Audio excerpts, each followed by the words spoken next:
can buy your own, like if you want to use just oil and vinegar, you can buy your own spritzer just to help with the portion control. But really, you know, watch if you take the whole, you know, just because it says this many sprays is, you know, this many calories, if you actually like, you know, unscrew the top and pour it over. So you just have to kind of watch out for that. Is there any questions? Do you know what kind of oil they have on the salad bar? What type of oil? I think we use either canola or olive oil. Yeah. We don't use any vegetable oil or anything at the hospital. Yeah. All right, I got a comment first and then a question. I know right now, because it's my other job, I work at McDonald's, and the sweet tea that they're advertising, if anybody drinks that, when you make it, you make 4 gallons at a time, and you put in 5 pounds of sugar. Oh. So if anybody didn't know that, I hate to give out company recipes, you put in. Sweet tea. Yeah, right. That's how come it tastes so great. But if you like equal and put it in unsweetened, it's 0 calories, and it tastes. To me, it tastes pretty close to the So same. they do as have regular. a sugar sweetener version of them? Yeah. And my question is, how much fiber should you be getting in your diet every day? You want about 25 to 35 grams of fiber a day. That's kind of the average. You know, if you get more, that's great. A lot of times by just eating a lot of, you know, your normal size servings are like fruits and vegetables, and make sure at least half of your grains are whole grains, it can be pretty achievable to get that much fiber. But a lot of times we don't get, you know, near as much. Maybe we get 10 grams a day. So I should do a little sugar model of the tea at, at McDonald's. Yeah, that would be that kind of would- interesting one to do. No. That's a lot. Oh, it's delicious if you have it. It's good. It's just like you came out from down south, but you know, knowing what's in it. Yeah, I'd stay away from it. Yeah, Yeah. that's crazy. That's a lot of sugar. Besides fruits and vegetables, what other examples of fiber can you give us? Other than fruits and vegetables, things like, you know, whole grains, beans are a good source of fiber too. So those are other ways to get your fiber. They do have some like powders that you can use. Like now, it's not the old Metamucil that we're used to, where you put it in the water and it's like all chalky. You can actually mix it like in. I'll do it a lot. Like if I make pasta sauce, I'll mix it in there. Or if I do like casseroles, you can mix it in there. It's a little bit different because it's not coming from a natural, you know, fruits, vegetables, whole grains. But if you're trying to increase your fiber a little bit, it's a way to kind of hide it in there, and you don't even taste any difference or anything in the foods that you're making. So they make like Benefibers one and Fiber Shore. They have another one. You can mix it with water, things like that.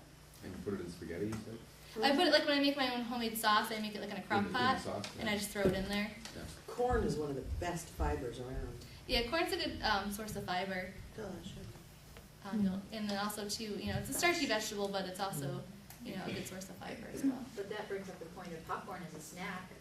Yeah, For me, it brings it up anyway. yeah, popcorn's a good source of fiber as long as you're not adding all the extra, you know, butter lovers and things on it, you know. So I know you sort of talked about those little 100-calorie popcorn packs as a nice way to sort of have a snack that's healthy, full of fiber, and doesn't have a lot of junk. yeah, those are great because they portion control. That way you're not making a whole bag, and then you know, there's about 3 servings in one of the big bags. Or you're, you know, what am I going to do with it now? It's going to get stale. So those are a good way for portion control, and they're only 100 calories.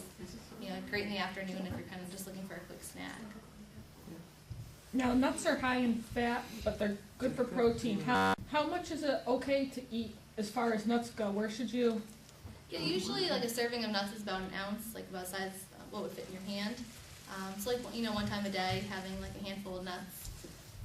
They are high in fat. Some of them are higher in, you know, good types of fats like almonds and things like that, or more heart healthy fats. So, you know, incorporating those into your day, but watching the portion size, like you said, is a good way to increase your protein and good types of fats. I heard Yep. something yesterday, potatoes have a lot of protein in them, is that true? They don't have a lot of protein in them. Okay. I mean, they're more a starchy vegetable. Yeah. They do have a little bit, and the skin is where you'll find most of the fiber. So I think potatoes get a bad rap. You know, if we fry them, obviously we're not making them healthy, but you can make your own, you know, like French fries at home. If you just kind of cut them up and put some like the spray oil on top of them, a little salt and pepper. You can bake them in the oven, and it's a good substitution for French fries. It gives a little different taste to it. What about food journals? Food journals. A lot of times when you're writing down what you're eating, you're also maybe measuring your food. So it's a good way to keep track of what you are eating throughout the day. A lot of times, we tend to just, walk by someone's candy dish at work, or we tend to grab a cookie, while we're up on the nursing floor, that kind of stuff. And we don't really realize what we're eating. So a good way to kind of keep track of, am I getting enough vegetables? Am I getting enough fruits? Am I getting enough, carbohydrates throughout the day? Is to really write it down and kind of look at what you've been doing for that whole day. We do that a lot with our patients. When they come in, I have them write down what they normally eat. And that's just kind of give me an idea of, what do you eat? What do you drink during the day? And where can you kind of work on things and where can you kind of make changes? So. I think I remember you saying that when people do that, they're actually more successful if they have a weight loss goal. Yep, yeah, it does. It tends to lead to a really high success rate. I think that's too why some of the plans like Weight Watchers work so well, because you have to write down everything that you eat. So maybe you tend to think, well, do I really want to write this down or admit to eating this? I know if I eat it, I have to write it down. So it kind of makes you more accountable for what you're eating throughout the day.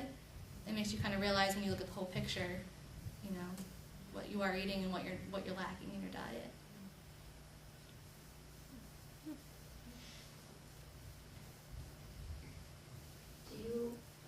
There's another food label thing that they're starting to use, I guess, at Price Chopper. Remember that thing that? Is that the stars, or is that? Yeah, there's some new thing where every food is rated like a report card. From Yeah, I like think, 0 to 100%. I think Price Chopper does that, and I think Hannaford does that, where they rate them like healthy stars, and each, depending on their nutritional value, they get so many stars. So I think it's a great way for someone who maybe doesn't really know how to read a label, or if you're not really sure, if you don't have time to look at the ingredient list and things like that, it's kind of a good way to look and see, okay, this is so many stars, and this means it's healthier for me. So I think more stores are starting to do that.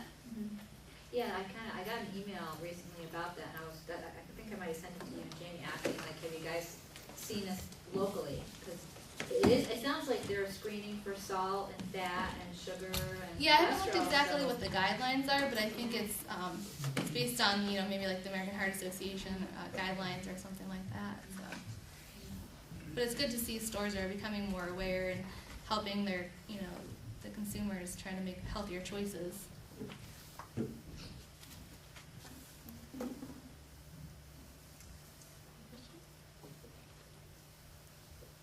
Good, so now when you go out on leave, you got a whole room. Yeah, take over, right?